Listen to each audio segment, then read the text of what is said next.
Hello everyone, this is Dilip here, and I'm back with DADA, and today we will be talking about, in this episode especially, we will be talking about martial arts mindset. And it's a very interesting topic.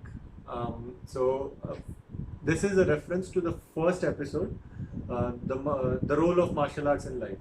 So if you want to get an understanding of this particular episode, you have to go back and watch the first episode, first and second episode, and then you can understand what subject we are talking about today. So I will let Dada take over from here. So it's like 3, 2, 1, start. All right, good evening. Look, in one of the previous videos that we made, I had explained I talked about one incident where I was with my Russian lady doctor friend, and we had an incident in traffic, and the motorcyclist who accosted us later again and picked up a fight. And I mentioned that I was trying to tell him to go leave us alone, and that I had not attacked him or done any harm to him, but he was bent upon getting some money out of me, and he held my collar. And then I mentioned in that particular video that my body just moved on its own without my planning anything, and the left hand took care of his hand, which was his right hand, which was holding my collar, and he was in a bad position, and the right hand hit him, and he was knocked out, and he was killed for quite some time. Now, when you heard that, some of you might have started saying, fantastic, yeah. And if you can, at age of 65 or something like that, if you can do something like this, then you are something fantastic. And you might have got a wrong impression that I told you about that incident to tell you as to what I could do at that age vis-a-vis a young 30-year-old person who is a fit man. And you might have thought that I was very proud of it. That's why I'm telling you of this, explaining this thing happened. But no, in reality, I'm not at all proud of what happened that day from my side. I was proud when his motorcycle came from the wrong side, and just by my peripheral vision, I sensed that something is coming onto me from the wrong side of the road, and I moved automatically, and my right hand hit his left hand, and his motorcycle swerved and went and crashed against a wall. Up to there, I was proud. That I walked off from there, and I resumed our walk together. I'm proud. Everything went all right.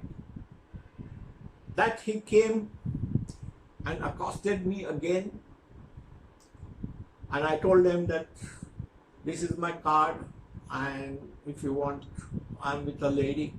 Do you want to pick up a fight, get some 1 or 2 more people and come to my home?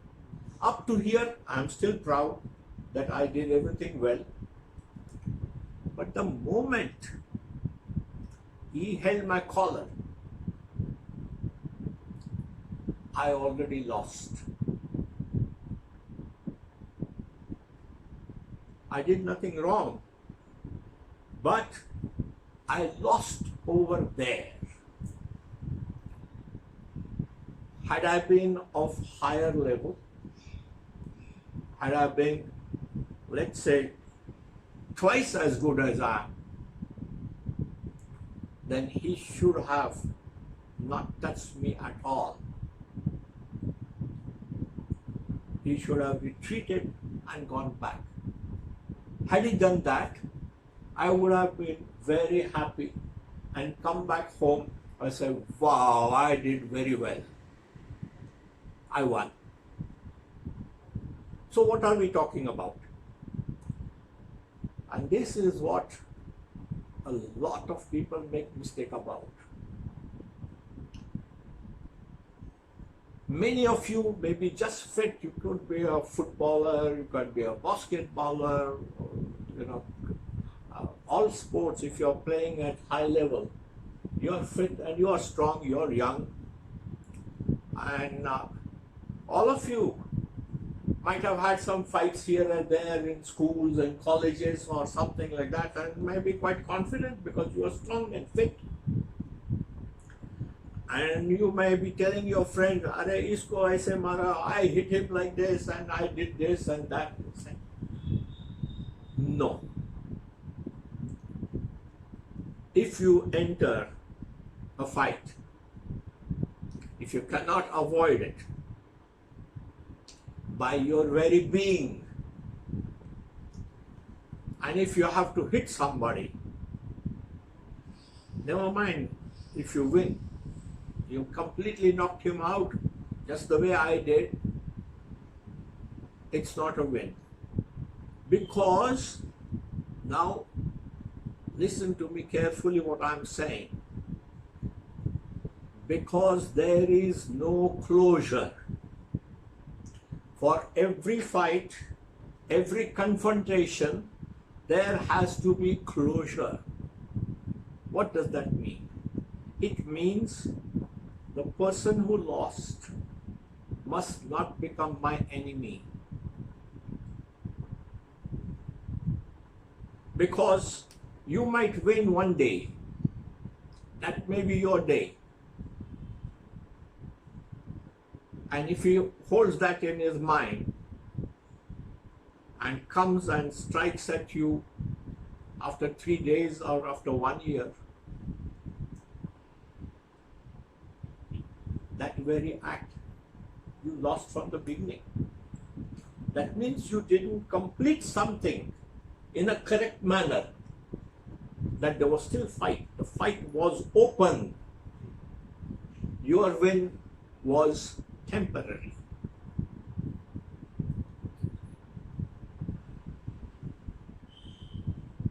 I will tell you one very interesting story. I was flying from Tokyo to Bombay via Hong Kong.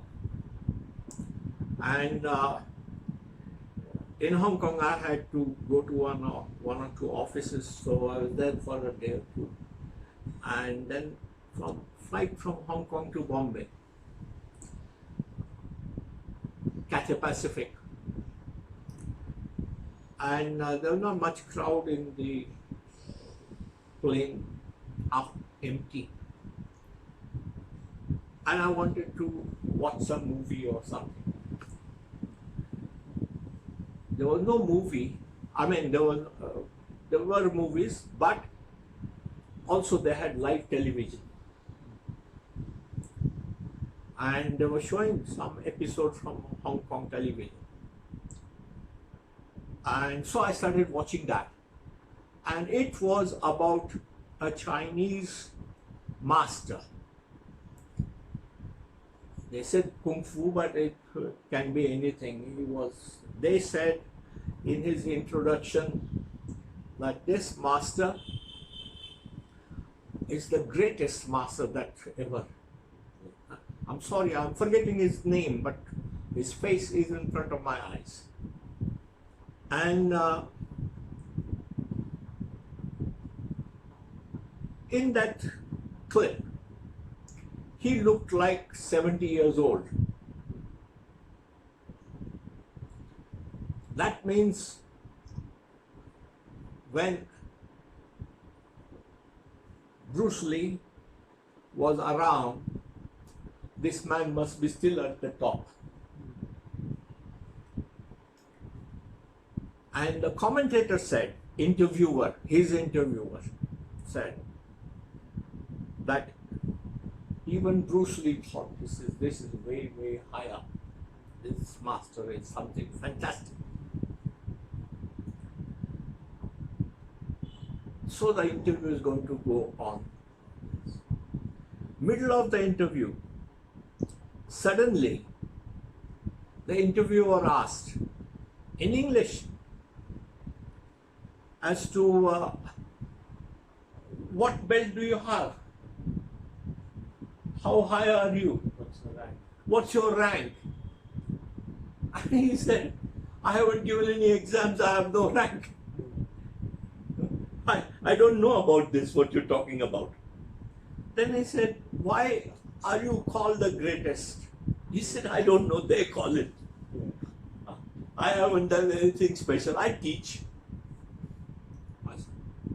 Then the interviewer asked, did you enter into any championships? Did you enter into any rings? He said, no, I've never fought. I've never had any fight. So he said, then why they call you the greatest? He said, again, I don't know. So he said, the interviewer says, come on, there must be some fight sometime in your life. So he said, well, you can't call it a fight, but I'll tell you one incident. And that's the only one I remember, he said. He said, I was young, he said, I was 18, 19-year-old. And we were refugees. There were warlords all over China. There was no government. Everybody is killing everybody. And our whole village decided to go south from northern China and come to Hong Kong or wherever we get some peace. So we were traveling, he said, and there were, they don't have bullock carts, they have water buffalo carts. So there were water buffalo carts, there were some donkeys with them, and families after families are walking. There are dogs with them. And they were going cross country. And they came to one place and they were stopped by some soldiers. And because this is a free for all, warlords of all kinds. And the soldiers were armed with guns. And he said there were 30, 40 soldiers. And they stopped this whole village and they demanded money and give this, give this, give this. And the villagers had no way of, they had no guns, they couldn't fight with these people. So this young man, 18, 19-year-old or maybe 20, he went up to the captain and he said, sir, we are poor people, we are refugees, we're just going south, we don't have much. If you rob us, children, women, or everybody would suffer. So how about don't use the guns, anything else you want to take, and any number of people, I will stand in front of you. You attack, I will defend. If you beat me, you take anything that you want. If you cannot beat me, please give us safe passage. So they laughed because they were proper soldiers, tough. They laughed and they said, all right, let's have it out. And they arranged few places to sit down, and I was like, impromptu circle was made, and 8, 10 people came. the head of the captain there, he said, you can use sticks, you can use this thing, but no knives. They had swords also, but. And then there was a fight, and the old man says, I defended, they attacked. The interviewer is asking, then what happened? And he said, I defended, they attacked. Yes, but what the result? He said, nothing. They attacked and I defended. So interviewer said, I'm not understanding this. Who won? He said, nobody.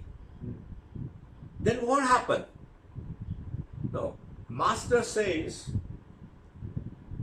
that for 10 minutes, 15 minutes, all these 10, 12 people were trying to attack, and he just moved from one place to another. There was nobody in touch, and nobody could hit him. After 10, 15 minutes, everybody was out of breath. They stopped, bowed, and said, safe passage. Leave. Never seen something like this. That was the one and only fight in his life. You see the message? I never forgot this clip. I wish I could get that clip.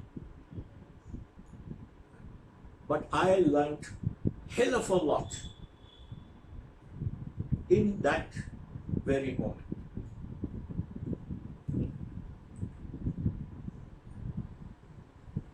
When I was training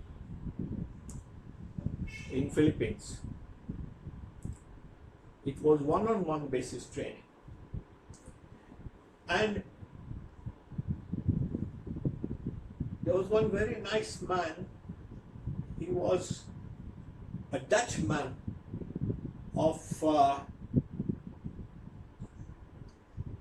from Dutch East India. So he looked like a colored black man. He was working for Dutch embassy. He was the security chief of Dutch embassy. Had a magnificent body, and he was a very nice person. And I'd made friends with him because he used to come into in the same facility. There was a gymnasium, and he used to come there regularly. And he was also learning harness thing from my master. So I personally didn't like anybody watching me training. That's why I had hired this whole hall, 800 feet, air-conditioned hall. But this Dutchman, he would come watch for some time, and while my master, Grandmaster Nene Tortal, is teaching me, he would interfere in between and said, but master, when you are doing this, if you do that, and if I do this, then what will you do? Because this Dutchman, he had backgrounds in 10 different styles, and he was good with guns and all that, because he's a security chief of the Dutch embassy. So he himself was very good. And of course, my master was 5'2" or 5'1", and this man is 6 foot. And 2-3 days, every now and then this fellow was interfering. And I complained to master, and I said, master, I'm sorry, but I'm getting fed up of this fellow interfering. He is eating into my time. He is disturbing my concentration. And Grandmaster Nene Total said, Captain, I'm sorry. If he does it again, I will tell him. So after 2 days, this man came back again, and he was a very nice man. I mean, there's no, he was genuinely asking, Master, about what techniques. So when he interfered again, Grandmaster Nene Total said, "Look, excuse me, I know that you are very highly trained and you know any technique that I tell you, you have a counter technique, and then I have to tell you again what I will do and you will do." And he said, "Always you have an answer because you are good." So he said, "Life is not like this." He said, "We will do like this. Here are so many weapons. Pick up any weapon you want. Your choice. And I will pick up anything. And let's have it out. Because whatever counter you are thinking about, let it be happening. Let's have it out. You don't want to pick up anything? Have empty-handed." And the master was very calm. And believe me, Nene Tota are much smaller than me. Only I remember his hands from ear to ear were very, very strong. And here also, very small, thin, but it looked like a crab from ear to ear. Rest nothing. And you can go on YouTube and Kali Extrema, if you say Grandmaster Nene Total, you will get many videos. And you will see how scrawny and small man he is. Yeah, for everyone's reference, I will put a photo of it at the end of this Yes. video. And I was scared because I knew that if this Dutchman picks up this challenge, he will win. Yes. Because he is big, he is good, and he's very young. I think he was 35, 36 years old. And I, at that time, was 56. And Nene Total was 65. So, it is a different story altogether. And the Dutchman, a black man, magnificent body, such small waist and sinewy, very nice body. And he stood there for a moment after Master told him this. He took one step back, bowed, took 2 steps more back, said, "Master, hands like this. Master, I am truly sorry." Then he turned around and walked off. I didn't see him for the next 6-7 days. We continued our training.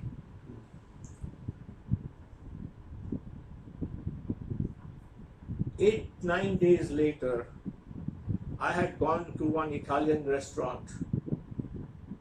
I met him there. And I said, "Are you angry? I don't see you there." He said, no, I'm not angry." Then I said, "It was nice of you to, when the master challenged you, it was nice of you to step back and not enter into a fight, because master is old and he had no chance against you." You know what he told me? He said, "Captain, you are wrong. When the master turned around and looked at me and said, 'Pick up the weapon, choose any weapon you want,' he said, I could not move. I saw my death in front of me. I could do nothing but to go back, bow, and take 2 more steps back and rush home. He said, last 6-7 days, I'm having loose motions. I'm sick just because I had that challenge. I saw what's going to happen next to me. Look at that. There was no fight. But Master Nene took down that level, that eye contact, that body language. And nothing special, I tell you. I didn't get scared because he didn't look at me and said, I'm there, so close. But the threat or no threat was not to me. It was directed towards him. That's what one should try to achieve. I would suggest that go to YouTube and watch the Aikido master. Who? Morihei Ueshiba. Morihei Ueshiba, Aikido master. He died in 1969. One of the greatest martial artists you will come across. If you want to, just go and see his tapes. 10, 12 people, young people, much bigger than him. He was also 5'4", 4'11" or something like that.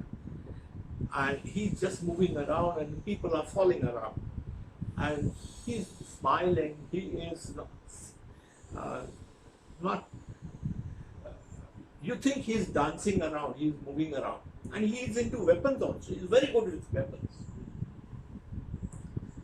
Then you will realize as to what level one can go to. He hardly ever touched anybody, but the people were falling. So this is what I want to tell you, is that there has to be an inner change in you to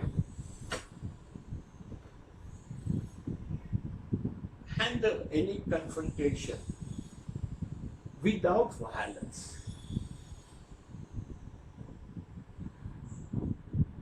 Once in Pune, you have a police ground, and the road, Ferguson College Road, is a one-way traffic. And I was going in my car, evening 6-7 o'clock, and one motorcycle came in an opposite direction, definitely breaking the rules. So I swerved the car a little bit and stopped it. I stopped that motorcycle and I just mentioned to them, go back. Don't go in the wrong way. So there were two of them on the motorcycle. They got down, came up to my car door and said, open the door. I watched, they were in civilian dress, but I watched their trousers and their shoes, and I came to know that they were police. They were breaking the law. And they were very angry. And they said, who are you to stop us? They're not identifying themselves. Who are you to stop us? I said, I'm a common citizen. You're coming from the opposite direction. And that's not acceptable. So they said, none of your business. We will go this way. So, till this time, everything was all right, actually. But I thought that I should take a photograph of their motorcycle. So I took out my mobile and I took a photograph of the motorcycle. The moment I took the photograph of motorcycle, they just lost their control. they lost their temper. Because now I can identify them. Yes. So I realized that I made a mistake of going to that level, and then I can be struck now. And so one was directly in front of me, of course much stronger and younger, much younger. Another one at this side, 45 days. not 45, just maybe 2 feet, 3 feet away from him. It's a dangerous situation for me because I'm against the car. I had a Safari Storm, an SUV, tall. So this is a very dangerous place to be in because I can't move backwards, and if I get a punch, I might hit the head into the car. It's a dangerous position to be in. I can't move there at all. So I took a step forward, which again is too close to the other policeman. I took a step forward and I said, let me see what you can do. I said, looks like you are planning to hit me, and I want you to hit me. I can take your hits. Hit me. And I stood calm and collected in front of him, looking in the eyes.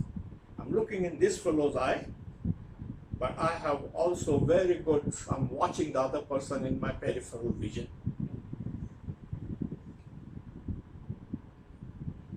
They use all kind of bad words. One of them was almost frothing and could have lost his control anytime and hit. I was certain that any first attack comes to me from either of them, that first attack is not going to be successful. It's not going to reach me. I have enough place to go back or go forward or go sideways, and I don't know what would have happened, the final result, but the first one whosoever hits me, I can counter and he will get hit badly. So I'm just standing straight, quiet, and watching into eyes. And the other person, I'm watching him in peripheral vision. This drama continued for 5 minutes. 5 minutes is a long time. It's very long time. There were bystanders watching what's happening now. And as you know, police are in the habit of hitting because they can escape the law after that. They are the law. Yeah, and that's the first fear. Yes. In the people. And they use that to just hit anybody. Yeah. After 5 minutes, I'm standing there. They are standing and using all kind of bad words. At the end of it, they took step back, picked up the motorcycle, turned around and went. Wow. I was so happy. This is closure. This is my win. I'm telling you today because I'm very proud of this. That man that I automatically hit and he fell down, I'm not proud of that. That's my loss. But here, nothing happened. I was successful in stopping them into going into wrong direction, breaking the rule, and I prevailed. That's it. This is martial arts. One more incident and we will stop. I have a farm 43 kilometers from my home in downtown, here in Pune. I was going to my farm. I had a driver with me. My driver was with me. And a brand new Tata Hexa car. And we are into open road. There is not much traffic. On that road, there is not much traffic. and good visibility. This is something 10:30, 11 o'clock in the morning. On one turn, uh, another SUV came from the opposite direction, and I don't think he saw what he was doing, but he passed so close that our mirrors, rear view mirrors, hit each other. And of course, my car's rear view mirror is completely destroyed, and so was his. But the cars didn't touch each other, but both the mirrors gone. And I went and stopped the car. My driver stopped the car. That car stopped. A young man got out of that car. He had a couple of women with him, ladies with him. And he saw his damage. He immediately turned the car around.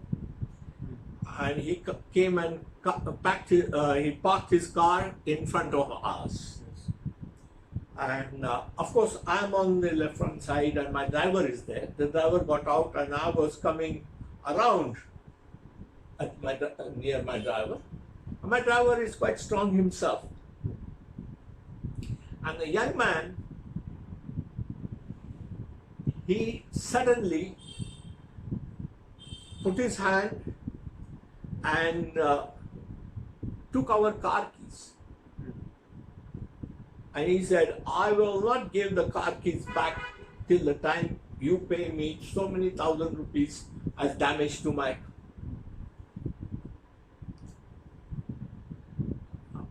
My driver kept quiet because many times the drivers and people like that, they don't want to get into any fights.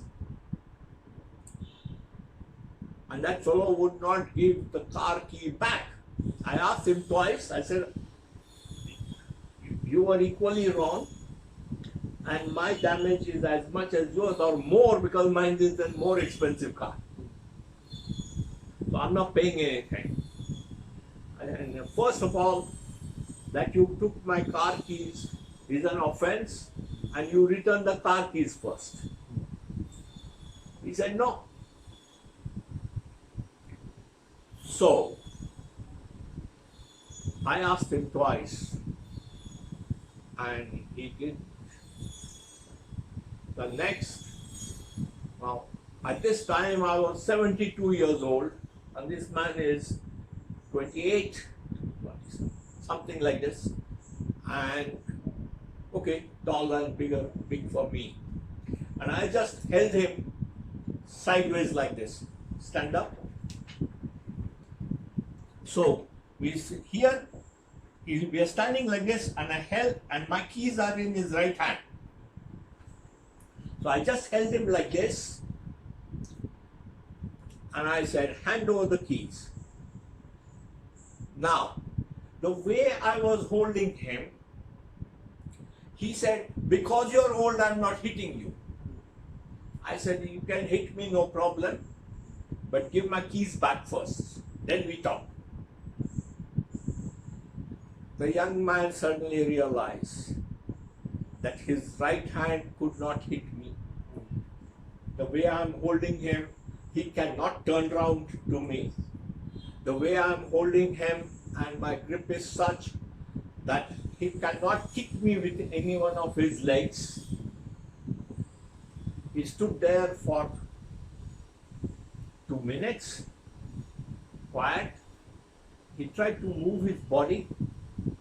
He realized that he is actually in danger of getting hit. And he cannot hit. He doesn't know where I have the freedom of hitting. I could kick. I didn't want to. But he realized just by holding him here. That's it. 1.5 minutes or 2 minutes, he immediately gave the keys back, walked off. Closure. He's from the same village which is 4 kilometers from where my house is. And I'm sure I won't recognize him now. But I'm sure he's seeing me going and coming back. There was no fight. We didn't have any further confrontation. And there is a closure. I feel very happy about this. That's a win. It's a win for him and it's a win for me.